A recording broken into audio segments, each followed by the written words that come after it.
প্রশ্ন, শেখ এশার নামাজ কিভাবে পড়ব?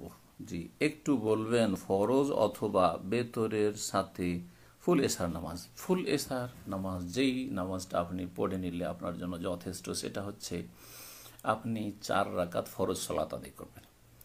4 রাকাত এশার সালাত আদায় করলেন, আর তারপরে 2 রাকাত সুন্নাতে রাতেবা আদায় করবেন, যেটাকে আমার দেশের মানুষ সুন্নাতে মুআক্কাদা বলে, কিন্তু সূক্ষ্ম পরিভাষা হচ্ছে সুন্নাতে রাতেবা। ফরজের সাথে সংশ্লিষ্ট আগে অথবা পরে যে 12 রাকাত বা 10 রাকাত সুন্নত রয়েছে, এগুলি হচ্ছে সুন্নাতে রাতেবা। 2 রকম হাদিস রয়েছে, এই জন্য 10 বা 12 বললাম, কিন্তু 12টাই হচ্ছে শ্রেয়।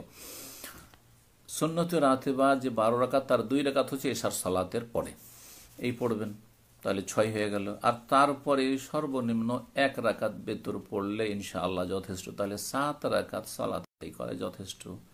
যদি আপনি চান যে আমি আরও 2 রাকাত বেশি 3 রাকাত বেতর পড়তে হয়, 9 পড়ুন।